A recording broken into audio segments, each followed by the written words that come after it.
Hello students, this video is an urgent need of the hour, especially for exam going students for the year 2020. The corona crisis, the current corona pandemic has led to the replacement of the conventional case presentation by the virtual case scenarios, which is the likely norm for the students who are undergoing practical examinations for MD exit this year, that is the year 2020, and maybe in future if requirement be. So what is the basis of existence of these case scenarios? Because the majority of medical colleges have been converted into COVID hospitals, a relatively few number of inpatients are there with desirable clinical findings. Parental apprehension is there in visiting these hospitals. That is why they are not visiting, preferably avoiding these hospitals. And in some hospitals, routine screening of all patients, irrespective of the disease they are suffering from, is being done. So, coming on to what you need to know about these virtual case scenarios, you should urgently follow this video because you have to give your examinations. So, as far as history taking is concerned, the examiner plays the dual role of both the patient's attendant and the examiner himself. This is very important. You have to take the history from the examiner who is likely to, you should consider as a patient attendant. Thus, this obviates the need of case presentation per se by the student. There is no separate time allotment for first taking the case and then presenting it, and simultaneous assessment of the student is done. Whenever you inquire the examiner of any history point or a clinical examination finding, this reveals your approach to the case. As far as the examination is considered, there can be two possibilities. Either the examiner tells you the examination findings, in which case you will be asked to verbalize the method of examination step by step. For example, if you are asked to demonstrate neck rigidity, then you have to start mentioning the steps one by one. Or you can be given a dummy case or an unrelated case, say from an OPD, or an unrelated case, stable case from an IPD, and you may be asked to demonstrate the clinical findings on that patient. Next comes summarizing the case. You summarize the case including all positive and related negative findings on history and examination, and make a possible differential diagnosis on clinical grounds. The investigations and management aspect remains the same as is in the conventional case examination. Now coming on, let's see an example to understand it better. Suppose the examiner gives you a case scenario that a 5-year-old boy has come to your OPD or to your hospital with a 7-day history of fever, vomiting, and yellowish discoloration of eyes and urine. This is the only thing he'll be telling you. Now what you have to do? You have to proceed in the following manner. First, you should ask the examiner about the patient particulars like name, age, sex, or residence, which he may or he may not consider important to tell you, but you must ask, showing that you do know the method of approaching the patient is first by knowing his particulars, because demography is also important in certain illnesses. Then, history of present illness. For example, in this case, you know that it is a 7 days duration, so obviously it is an acute presentation, so you don't need to ask the onset of different complaints in this particular patient. So you have to ask the nature, progression, association with chills and rigors, aggravating and relieving factors, the use of medicines, etc. Vomiting frequency, contents projectile in nature or not, associated GI disturbance if present, and yellowish discoloration of skin, of eyes and urine. You must inquire about the color of the stools to differentiate it from direct hyperbilirubinemia, association with itching, and altered behavior to rule out subtle hepatic and cephalopathic changes. Along with this, history of present illness also includes negative history and systemic review, and treatment and course during hospital stay.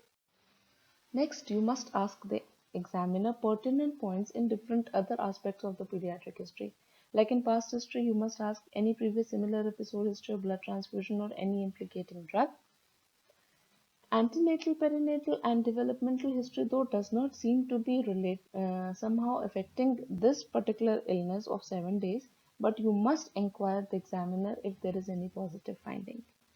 And as regards immunization, you must consider asking primary series hepatitis A, B immunization status. Dietary history, intake of possibly contaminated food and water, and recent change or diminution in diet because viral hepatitis leads to severe anorexia. And these are the specific points which you must not forget to ask the examiner. This is important, and these are the points on which you will be marked. Then personal history, family history, similar illness in the family as of now, and the socioeconomic status. Regards general examination, consciousness and decubitus, vital signs of the patient to know how the patient is, pallor, icterus, clubbing, cyanosis, lymphadenopathy and edema, of which icterus and edema is very important, and anthropometry to know the nutritional status. Itching or scratch marks in case of direct hypertension. Systemic examination, you will definitely like to know about the per-abdominal findings. You must ask in the 4 separate headings: inspection, palpation, percussion, and auscultation. The examiner may or may not tell you in detail, or he may just tell you the positive findings, but it's your duty to ask. Then CNS examination, if there is an evidence of low GCS or the patient has encephalopathic changes, even though it is not there in the chief complaint. And respiratory rate is increased otherwise also, for example due to massive ascites and all, but still you need to inquire. So summarizing your case: a 5-year-old boy with acute infective hepatitis with hepatosplenomegaly, having completed primary series of vaccination including hepatitis A and B. Like this you must summarize your case. Now what can be the possible differential diagnosis of your patient having acute infective hepatitis? It can be acute viral hepatitis, acute malaria, or even leptospirosis. So, what are the advantages of examining a student on the basis of virtual case scenarios? There is no need of real cases, so there is a relative preservation of resources and manpower required to conduct the examination. Second, there is no case presentation per se, so this is an advantage to the students who are not that fluent in English, or maybe they feel that their command on English is not that good. They feel there is a lesser investment of time because there is no separate allocation of time first for taking the case and then for presenting it later. And then a more comprehensive evaluation of the student is possible, because if a examiner gives a finding, then he might at that particular time change the finding and ask the other possibility. For example, if the examiner says that the patient has 3 centimeters splenomegaly, your differentials will be different.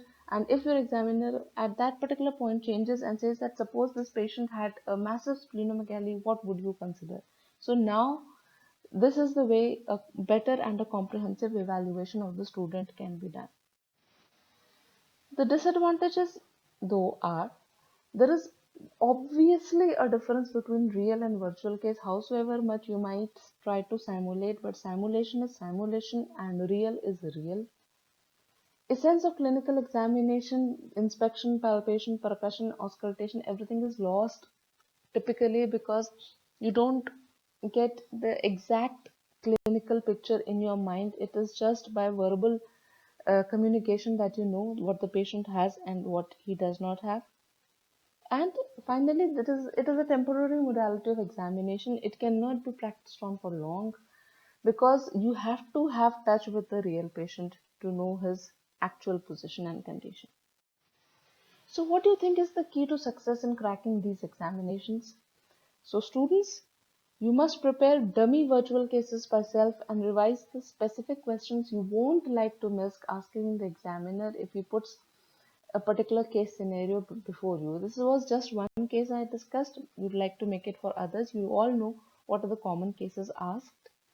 Must be alert, confident and calm because you are surely going to win.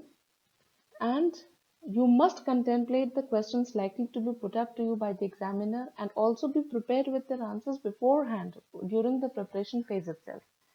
So this is how you'll be able to crack the virtual case scenarios and successfully pass your MD exit examinations. My best wishes and blessings for the same.